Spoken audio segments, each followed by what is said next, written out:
So let's talk about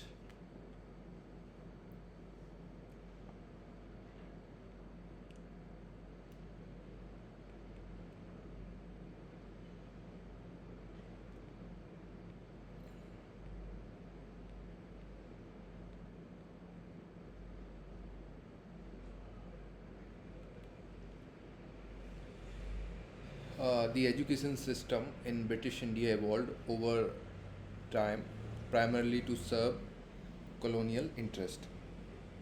So basically, they were not focusing on Indian interest, but they just wanted to serve colonial interests, and therefore they made certain changes in educational system. They wanted to focus on creating a class of Indians educated in English to assist in administration and governance.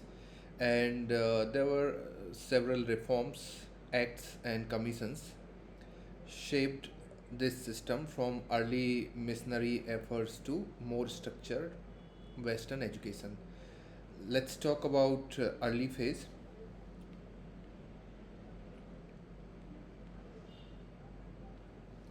Initially, education was left largely to missionary and indigenous efforts without direct company involvement. Then the Charter Act of 1813,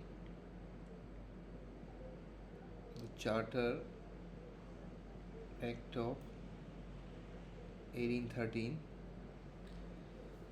was the first official recognition by the British Parliament to allocate fund for education. Allocated funds for education. Yeah, we are recording it, so obviously uh, you can access it.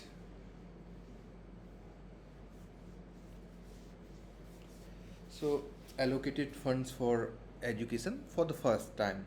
And anybody, do you have any idea how much they allocated? 1 lakh. 1 lakh. So marking the beginning of formal education policy under British Raj. Now, when we talk about education, there are two debates: Orientalist and Anglist.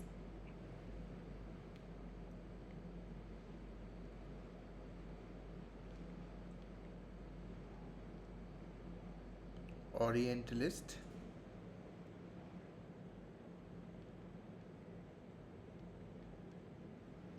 versus Anglistics.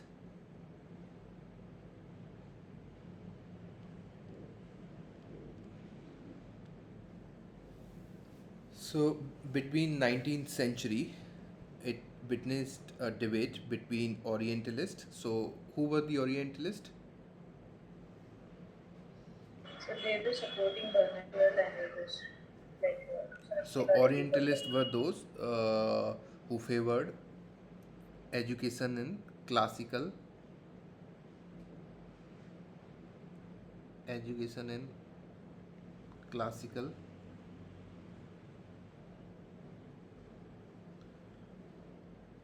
languages like Sanskrit,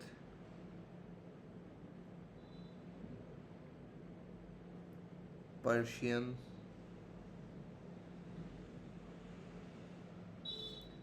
and then these Anglicists, they supported English education.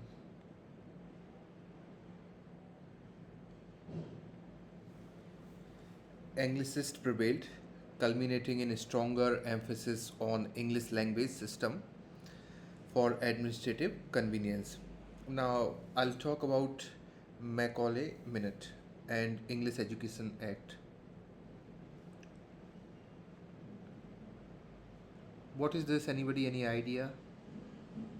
Uh, Ekta?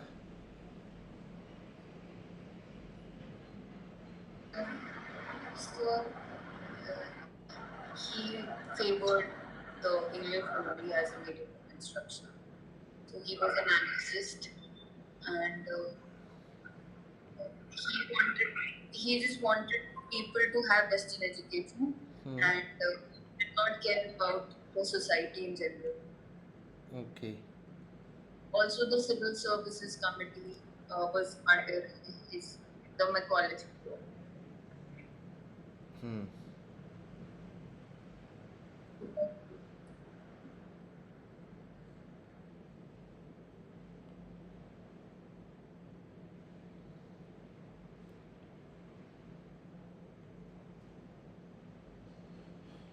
Let's talk about these two. So Lord Macaulay in 1835, his minute advocated promotion of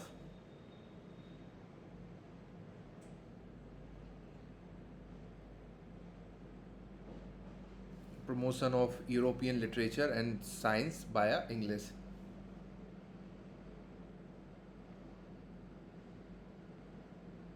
So I'll write it. Promotion of European literature and science via English. Then this the English Education Act 1835 implemented Macaulay's vision, withdrawing support from traditional Oriental schools and emphasizing English education as a tool to create a class of interpreters between the British rulers and Indian masses. So basically, this English education,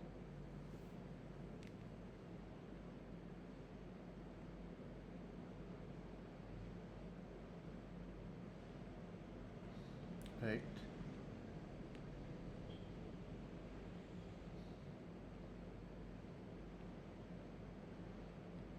withdrew support from traditional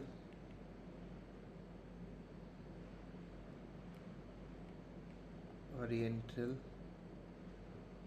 schools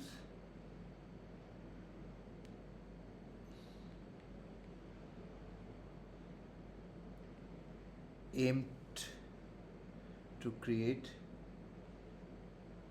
a class of interpreted interpreters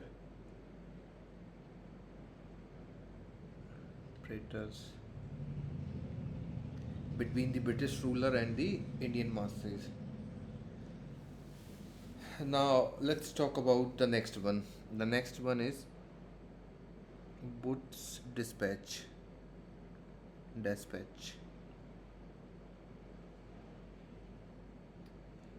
Arushi, can you please tell me here? So 1854. Yes. Tell me about it. So it was introduced by Charles Wood, and it is known as Magna Carta of education in India. Hmm. Apart from this, it also focuses on women's education and promotion of English language and vernacular languages also. Anything else?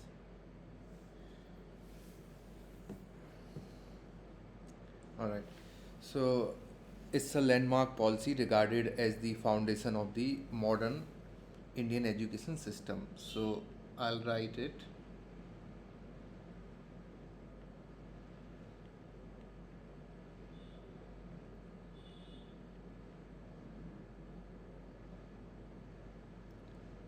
Foundation of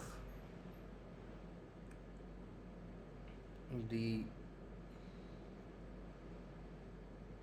modern Indian education system.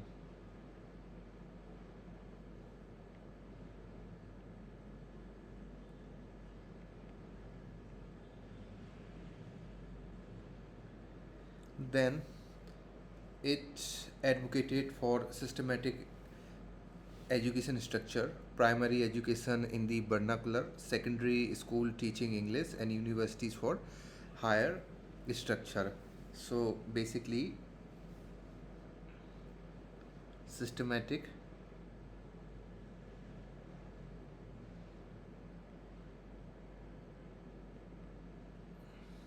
education structure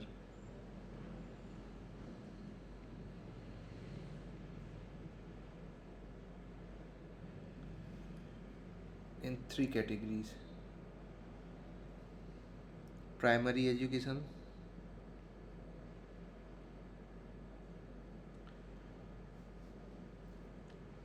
then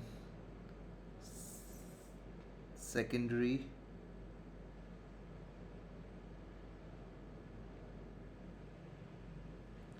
and then universities.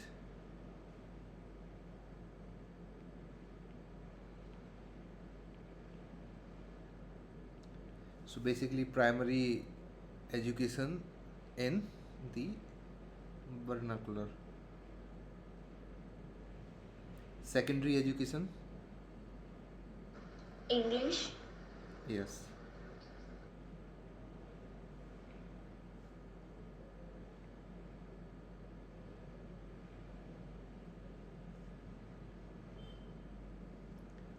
and universities for higher education in English. English or vernacular? Sure, English.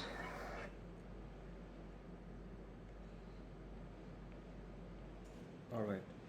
Then he recommended opening government school. So I can write down here recommendation. First one is opening government schools.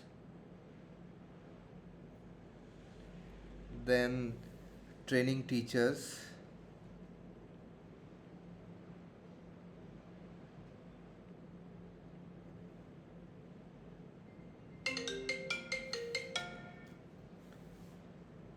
And establishing universities. Universities where?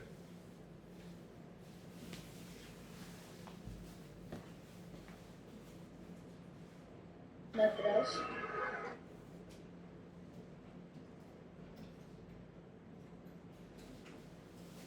Apart from Madras, Sir, Calcutta and Bombay, Madras, yes. Establishing universities in Madras, Bombay, and Calcutta.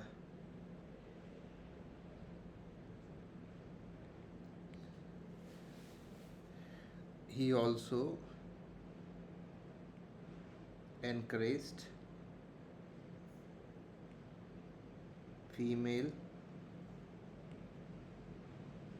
education.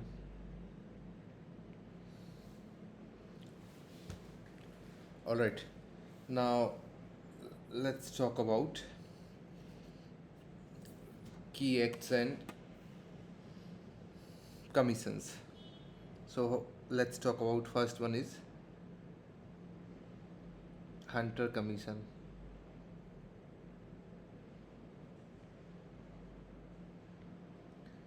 Hunter Commission year, Arushi. Sir, 1882, Hmm. 1882, and I think 1882 to 83. Just check it. So, Gandhi, tell me about Hunter Commission. Sir, not very sure about this. Ekta?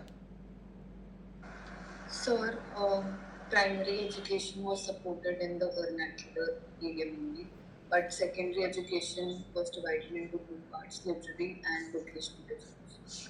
Secondary education in? Sir, secondary education was divided into two parts, literary and vocational. Okay, alright. So, first thing what it did, it examined what?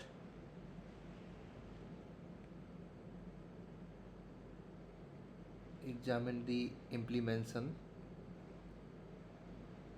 of Boots Dispatch.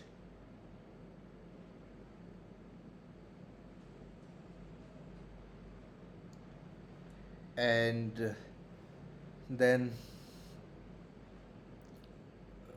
primary education in Ekta vernacular, right? Yes.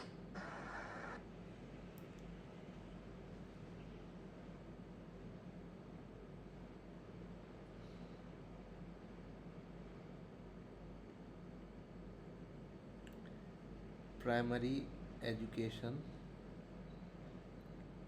in vernacular, and secondary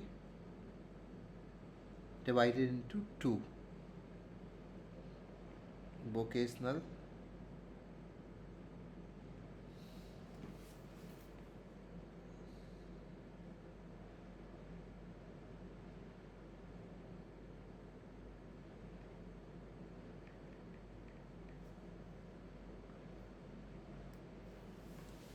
and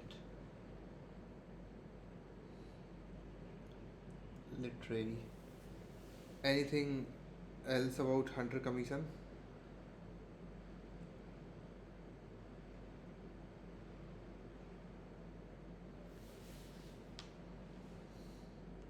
Anything else? And can you please tell me who appointed Hunter Commission?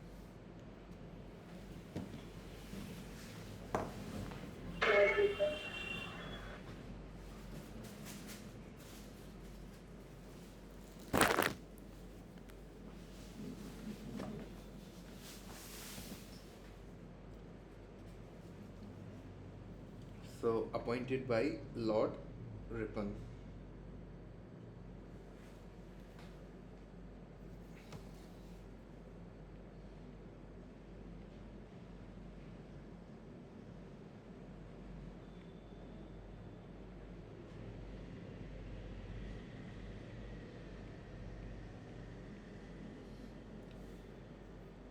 So, basically, Lord Ripon was the Viceroy of India, and he appointed first Education Commission on so basically on Feb 3rd, 1882. And Sir William Hunter, he was a member of the Governor General Executive Council and served as its chairman, and that's the reason we it is known as the Hunter Commission. Other members were, so I can ask you one question. I have a question for you. Was there any Indian member in this part of this commission, Rohini? Yes, sir.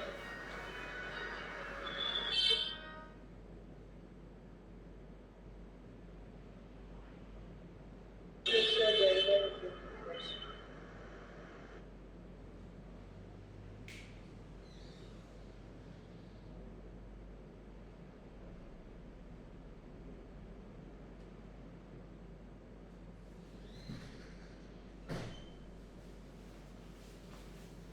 Any name?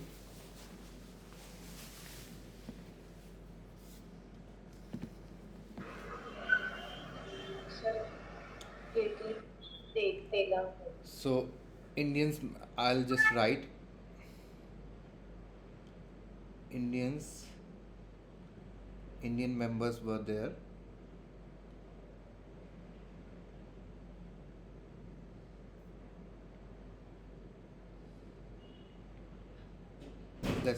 I'm not writing all the names, but I am telling you. So Sir Syed Ahmad Khan, Haz Ghulam of Amritsar, then Anand Mohan Bose and P. Rangananda Mudaliar, Babu Bhudev Mukherjee, Justice K.T. Telang, Maharaja Jyotindra Mohan Tagore. Okay, and Dr. W. Miller represented the missionaries in the commission. B.L. Rice and then DPI of Mysore was appointed secretary of the commission. Now, I have already mentioned this, but objectives were first one, the examine the implementation of Boots dispatch. So basically, to determine how effectively the 1854 dispatch recommendation were implemented throughout India. Then assessment of primary education, to examine the state of primary education in India and propose reform to improve it. Then evaluation of state institutions, so basically to examine the role, significance and condition of government run educational institutions as well as their contribution to the larger educational system. Then missionary contribution, so basically to assess the impact of missionary organization on education and their role in furthering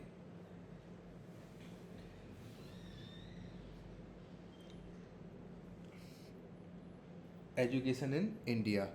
Then government's role in private education, to investigate the government's stance on private educational enterprises and propose measures to encourage collaboration and collaboration between the state and the private sector in education promotion. Then secondary education review. The commission also reviewed secondary education, recommending reform to improve quality and the addition of vocational training to traditional academic program. Now, let's talk about recommendation. So, first one is state involvement in primary education. So, the commission emphasized that the state should take special care in extending and improving primary education, and that instruction should be provided in vernacular languages. Then transfer of control to local bodies. So it also recommended the transfer of control over primary education to newly established district and municipal board, promoting decentralization in education governance. Then reform in secondary education. So Ekta has already told these two things, that it was divided into two streams, vocational and literary.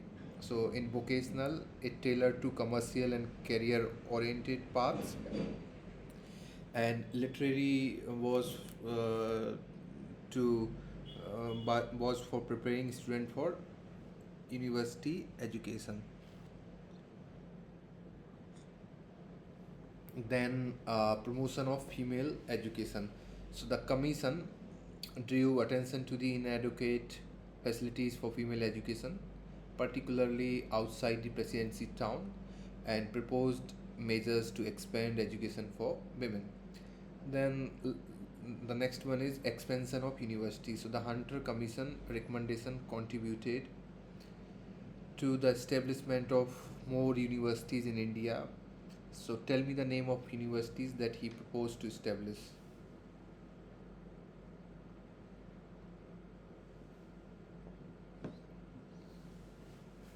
Ekta, tell me one name, and Rohini, you tell me the another name. So let me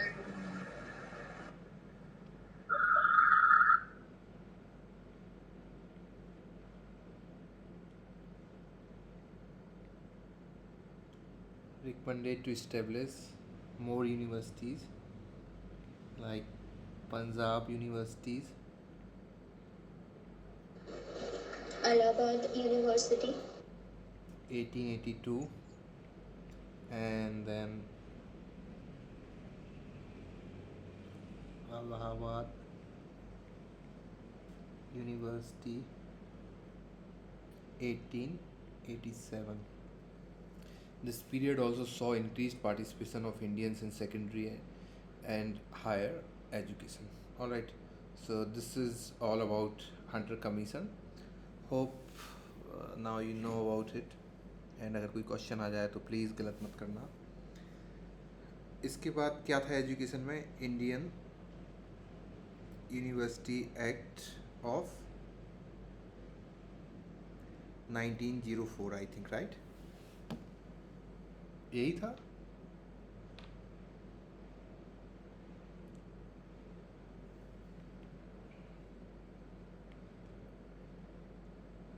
Indian university act. देखो आप लोग एक चीज़ तो मानोगे कि almost हमने ऐसे कर करके हिस्ट्री तो बहुत सारी डिस्कस कर ली, इजंट इट? आरुषि क्या लगता है आपको?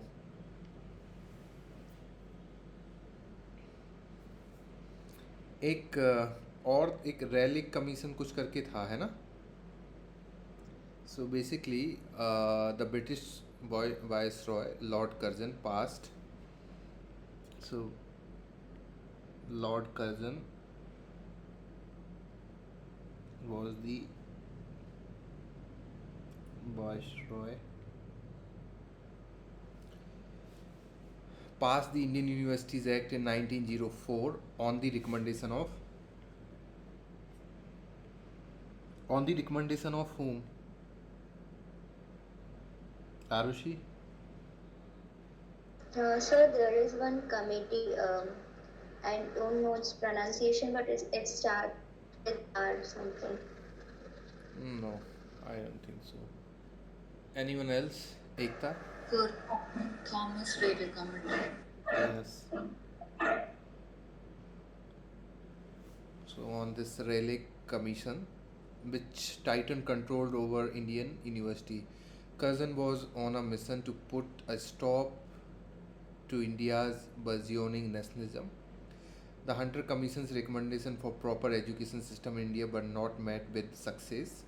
The education procedure in India was not carried out in accordance with the Commission's recommendation. As a result, after becoming Governor General of India, Lord Curzon sought to implement reforms in all areas of administration, including education. So the background I have already told you, but will tell you a bit more. So in 1902, this Rayleigh Commission was formed to investigate the conditions and prospects of universities in India and to make recommendation for improvements to their constitution and operation. So basically, Rayleigh Commission was there to investigate the condition and prospect of universities in India and to make recommendation for their improvement. That's all. The commission was not permitted to report on primary or secondary education. So I'll write here only for, I mean they can ask this question, that they can give one statement that he recommended to make secondary education in vernacular language. So basically Rayleigh Commission had nothing to do with the primary and secondary education.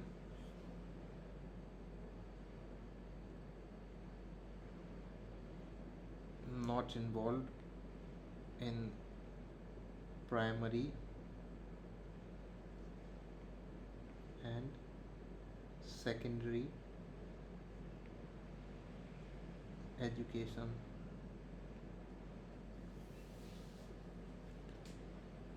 All right. So the Indian Universities Act was passed in 1904 based on its recommendation. So let's talk about the provisions of Indian Universities Act. The provision of this act require the universities' governing bodies to be reconstituted and the size of the Senate to be reduced. So basically, the number in the Senate could now be between 50 to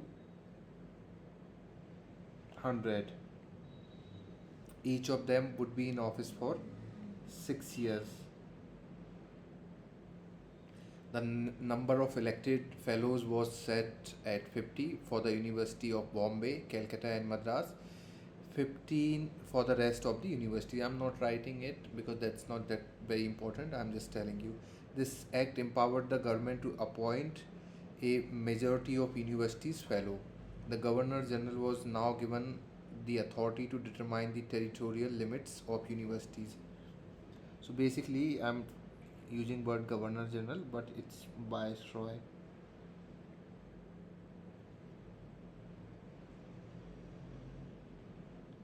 Had the authority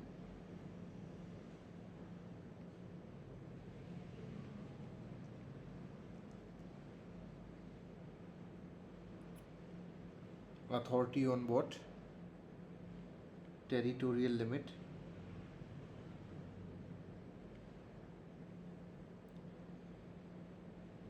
Territorial limit of universities as well as the affiliation of universities and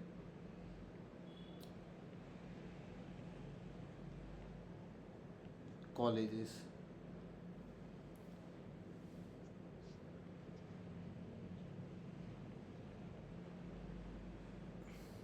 The Indian University Act placed university and college entirely under the control of government. A grant of 5 lakh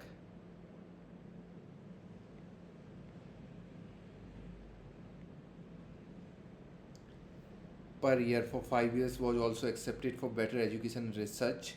This was the beginning of universities grant in India. So grant of 5 lakh and beginning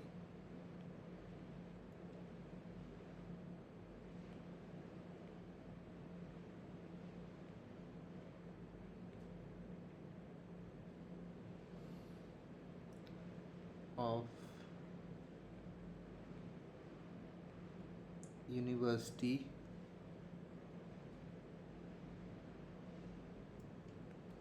grants in India, which later became a permanent feature of Indian educational structure. We also right now also we have this grant system, right? So, if I talk about the recommendation, then universities were to place a greater emphasis on education research, and the number of fellows and their terms of office were reduced. The government was to have the authority to veto university senate regulations and amend or pass regulation on its own. And the outcome was the act empowered the government to appoint a majority of universities fellows that I have told you, and it was passed in order to strengthen government control over universities.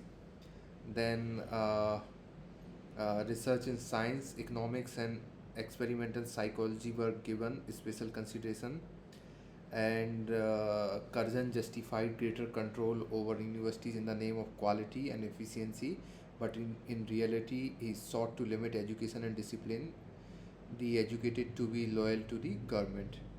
So the nationalists saw it as an attempt to strengthen imperialism and undermine nationalist sentiment, and it was dubbed a retrograde measure by Gokhale. So it's all about Indian Universities Act.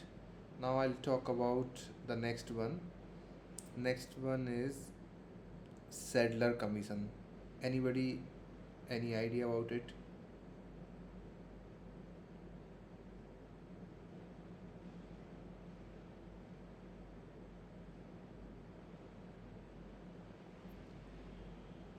Gyandeep,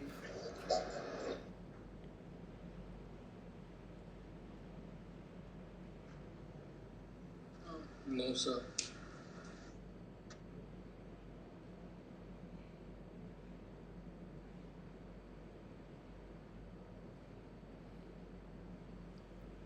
Sadler Commission.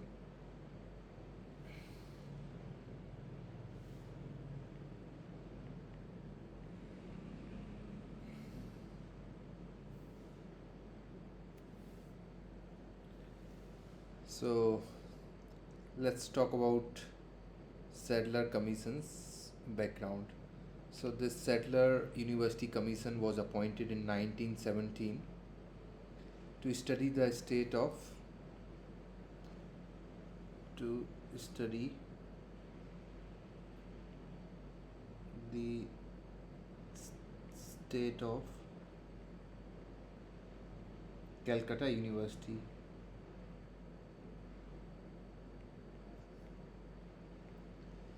One of the best institute of higher learning in India during that time. Alright, now what happened? So the commission was headed by Dr.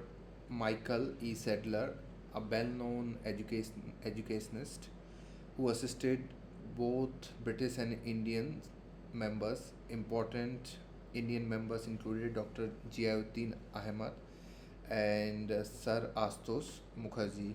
So headed by the head Dr.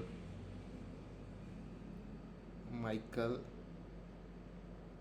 E. Sadler, assisted by Indian members Ziauddin Ahmad and Sir Astos Mukherjee.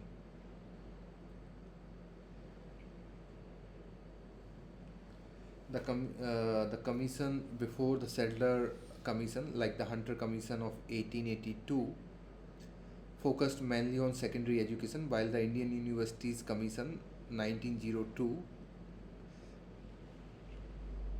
looked narrowly at universities affair. So the Indian University Commission 1902 is known as Ekta. Sir, I don't remember. We have discussed it, and tell me once we are done with it. Till then, you think. Alright, so in the Sadler Commission adopted a much broader perspective. The Sadler Commission said that reform introduced after the 1905 1904 Universities Act had not laid the groundwork for a coherent university system. There remained gaps in the coordination between school, colleges, and universities, as well as in teacher training and curriculum design. Although its findings were centered on Calcutta universities, a recommendation framed in a manner that could guide reform across Indian universities. So, the objective was to assess the current and future condition of Calcutta universities. Then I'll talk about the recommendation. Recommendation first is related to teaching universities.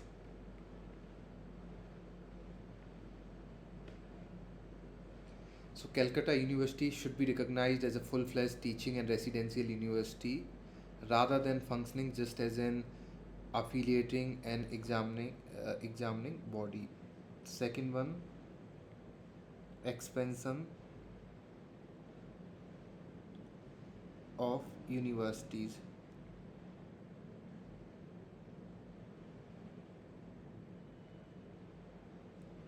So, a separate teaching and residential university should be established at Dhaka. More universities should be opened in India, and existing one should gradually evolve into residential and teaching universities. Then, third recommendation was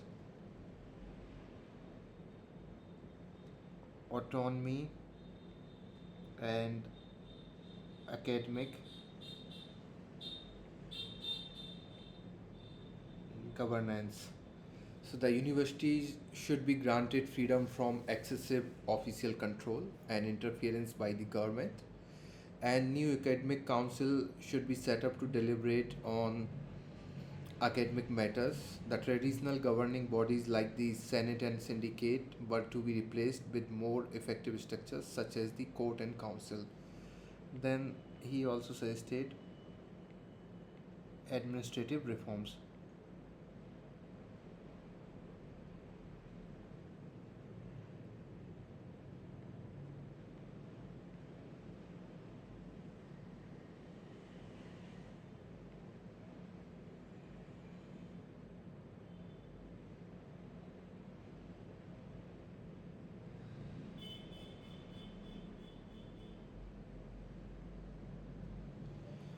Administrative reforms. So, appointment of a full salaried vice chancellor as the chief executive officer of the university, better organization of department, faculties, boards of studies, and statutory academic bodies, curriculum and courses. The next one.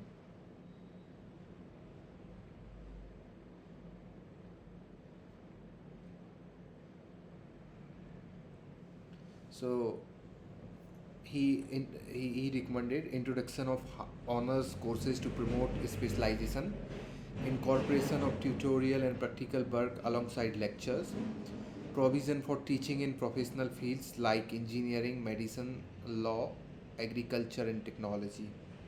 Then inter-university cooperation.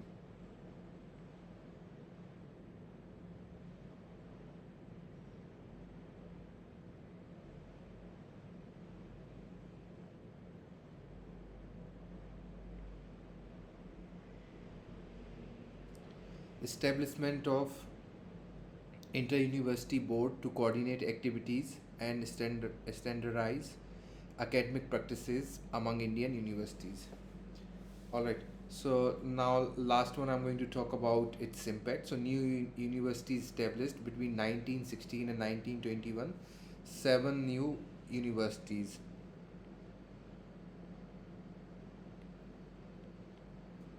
Seven new universities. Three universities were set up in Mysore, Patna, so these universities were set up in Mysore, Patna, Banaras, Aligarh, Dhaka, Lucknow, and Usmania. Then strengthening academic activities, introduction of honors courses, improved university administration, the establishment of academic council, professional education. Greater emphasis was put on fields like engineering, medicine, law, and agriculture, broadening the scope of university education. Vice Chancellor role. The concept of full time salaried Vice Chancellor became an integral part of university governance. So, this is all about Settler Commission. Now, there is one more, that is Hartog Commission. Anybody, any idea about it?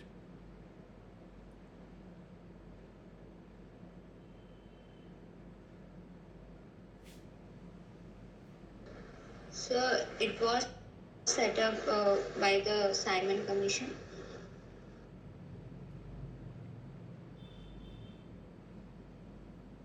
Like,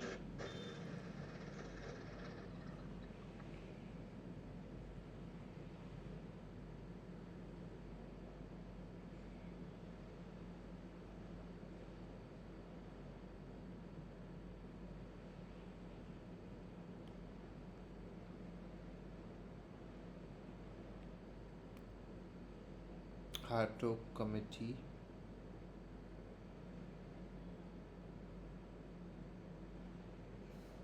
(1929). So this let's talk about this Hartog Committee. So mm, what it has done, actually, it has done a lot many things.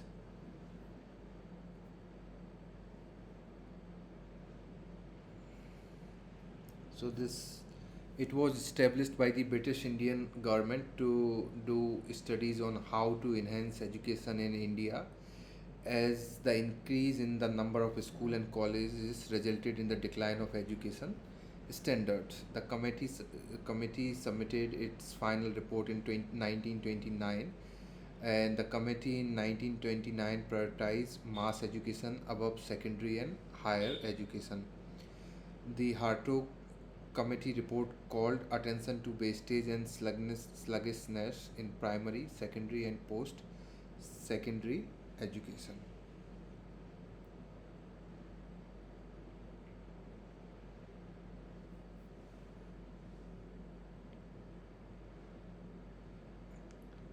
So,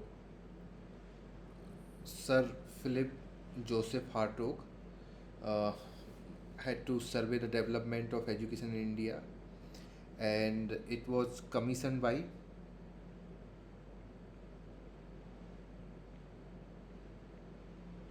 Anybody?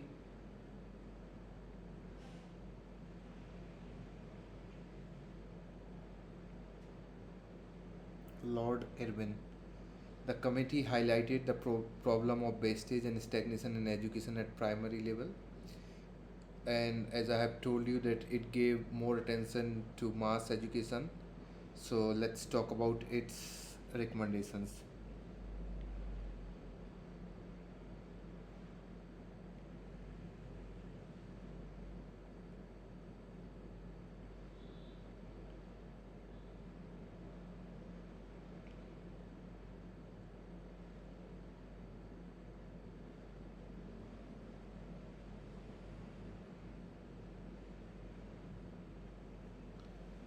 Establishment of affiliated universities for higher education, that was the first one.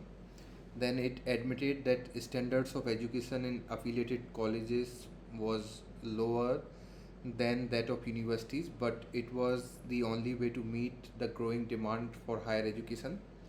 Appointment of teacher to affiliated colleges. Next one is controlling admission processes in universities based on students' abilities and aptitude.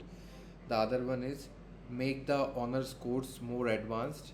The last one is promotion of technical and vocational education by universities to control unemployment. And the Philip Hartog was a British chemist and academician, and he was the member of commission under Michael Sadler of Calcutta University, appointed in 1917. So this is all about Hartog Commission, and now uh, one more thing I want to discuss. Last one, that education under diarchy. So the Montagu Chelmsford reforms transferred responsibility for education to provincial government. So remember this thing. This is very important. Montagu Chelmsford reforms transferred responsibility for education to provincial government. That this decentralization led to mixed progress due to variable provincial commit, committee and resources. All right, now that's all. Then there is Bardha scheme of Gandhiji 1937, emphasized craft-based education. So we have almost discussed education in British India, and